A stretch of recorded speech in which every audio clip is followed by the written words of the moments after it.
സിഎംപിയുമായി കൈകോർക്കാൻ DMF. മുന്നമേലെ PK Sasi നേതൃത്വം നൽകുന്ന DMFന്റെ നയപ്രഖ്യാപന കൺവെൻഷൻ ജൂലൈ 6-ന് പാലക്കാട് നടക്കും. സംസ്ഥാന രാഷ്ട്രീയത്തിൽ പുതിയ മുന്നേറ്റങ്ങൾക്ക് തുടക്കമിടുന്ന സംഗമമായിരിക്കും കൺവെൻഷൻ എന്ന് നേതാക്കൾ അറിയിച്ചു. ഇടതുപക്ഷത്തെ ദുർബലപ്പെടുത്തുകയും ഇടതുപക്ഷം ഇല്ലാതാകുകയും ചെയ്യുന്ന സ്പേസിലേക്കാണ് ഞങ്ങൾ വന്നിട്ടുള്ളത്. അപ്പോൾ കേരളത്തിൽ ഇടതുപക്ഷം ഉണ്ടാകും. കേരളത്തിലെ റിയൽ ലെഫ്റ്റായി, കേരളത്തിലെ റിയൽ കമ്മ്യൂണിസ്റ്റുകാരുടെ ഒരു പ്രസ്ഥാനമായി ഞങ്ങൾക്ക് മാറാൻ സാധിക്കും. ആ കോൺഫിഡൻസിലാണ് ഞങ്ങളിപ്പോൾ മുമ്പോട്ട് പോകുന്നത്. പാലക്കാട് സംഘടിപ്പിക്കുന്ന കൺവെൻഷൻ മന്ത്രി CP ജോൺ ഉദ്ഘാടനം ചെയ്യും. തളിപ്പറമ്പ് MLA TA ഗോപിനാഥും ചടങ്ങിൽ പങ്കെടുക്കും. വിവിധ സാമൂഹ്യ രാഷ്ട്രീയ മേഖലകളിൽ നിന്നുള്ള പ്രമുഖരും പാർട്ടി പ്രവർത്തകരും കൺവെൻഷനിൽ പങ്കെടുക്കുമെന്ന് സംഘാടകർ വ്യക്തമാക്കി. ഞങ്ങളുടെ ഐഡിയോളജി ഞങ്ങൾ മുറുകെ പിടിക്കും, ഞങ്ങളുടെ ലെഫ്റ്റ് പൊളിറ്റിക്കൽ ലൈൻ ഞങ്ങൾ മുറുകെ പിടിക്കും. അതിനനുസരിച്ചിട്ടുള്ളൊരു സംഘടനാ സംവിധാനവും ഞങ്ങൾക്കുണ്ടാവും. ആ പരിപാടിയാണ് ജൂലൈ 6-ാം തീയതി. ജോൺ അതിൽ പങ്കെടുക്കുന്നുണ്ട്. നിങ്ങളെല്ലാവരും അതിൽ വരണം എന്നാണ് ഞങ്ങളുടെ സെക്രട്ടറി ഇപ്പോൾ നിങ്ങളോട് പറഞ്ഞത്. PK ശശിയുടെ നേതൃത്വത്തിൽ രൂപം കൊണ്ട DMF CMPയുമായി കൈകോർക്കുന്നതിലൂടെ ജില്ലയിൽ സംഘടനാ പ്രവർത്തനങ്ങൾ ശക്തമാക്കുകയാണ്. വിവിധ ജനവിഭാഗങ്ങളുടെ പ്രശ്നങ്ങൾ മുൻനിർത്തിയുള്ള രാഷ്ട്രീയ പ്രവർത്തനങ്ങൾക്ക് കൂടുതൽ ശക്തി നൽകുകയാണ് ലക്ഷ്യമെന്ന് DMF നേതാക്കൾ അറിയിച്ചു. ഞങ്ങളുടെ പാർട്ടിയെ ശുദ്ധീകരിക്കുന്നവരെ അന്ന് CPM-നകത്ത് ഞങ്ങളുണ്ടേ. ഞാൻ CPM-നകത്തുണ്ടേ. ഞങ്ങളെല്ലാം CPM-നകത്തുണ്ട്. CPM-നകത്തുള്ള ആളുകളാണ് അവിടെ കൂടിയത്. ആ കൂടിയ ആളുകളെ അഡ്രസ്സ് ചെയ്തുകൊണ്ട് സംസാരിച്ചത് CPIM ഈ അപകടത്തിൽ പെടാൻ പാടില്ല, CPIM ശുദ്ധീകരിക്കപ്പെടണം. ആ അഭിപ്രായം ഞങ്ങൾ പ്രകടിപ്പിച്ചത്.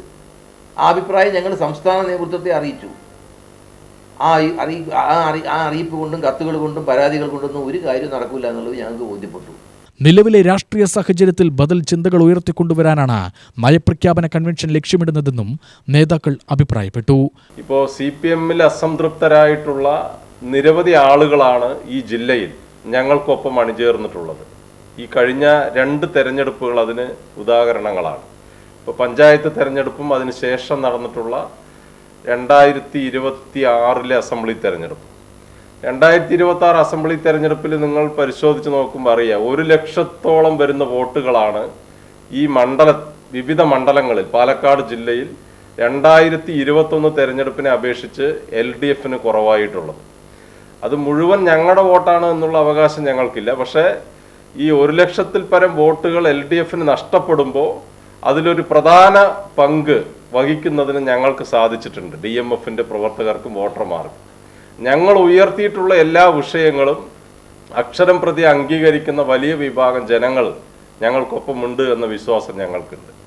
ഞങ്ങൾ ഈ 3 മാസത്തിനകം ഈ ജില്ലയിലെ 12 അസംബ്ലി നിയോജക മണ്ഡലങ്ങളിലും ഞങ്ങളുടെ കമ്മിറ്റികൾ രൂപീകരിച്ചിട്ടുണ്ട്. അതിനുശേഷം പഞ്ചായത്ത് കമ്മിറ്റികൾ ഇനി 10-ൽ താഴെ പഞ്ചായത്ത് കമ്മിറ്റികൾ മാത്രമേ ഞങ്ങൾക്ക് രൂപീകരിക്കുവാനുള്ളൂ. ബ്രാഞ്ച് രൂപീകരിക്കുന്ന തയ്യാറെടുപ്പിലാണ് ഇപ്പോൾ. അത് ഈ ജൂൺ മാസം 30-ാം തീയതിക്കകം എല്ലാ ബ്രാഞ്ചുകളും രൂപീകരിക്കുന്നതിന് വേണ്ടി സാധിക്കും. ഈ ജില്ലയിലാകെ എല്ലാ പ്രദേശങ്ങളിലും ഞങ്ങളുടെ പ്രവർത്തകർ വിവിധ കമ്മിറ്റികൾക്ക് ഇപ്പോൾ രൂപം കൊടുത്തിട്ടുണ്ട്.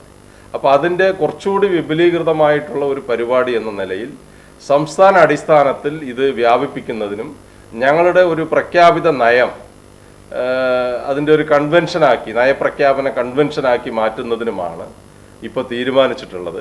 അതാണ് ഈ ജൂലൈ മാസം 6-ാം തീയതി പാർവതി കല്യാണ മണ്ഡപത്തിൽ നടക്കുന്നത്. UTV news, Palakkad.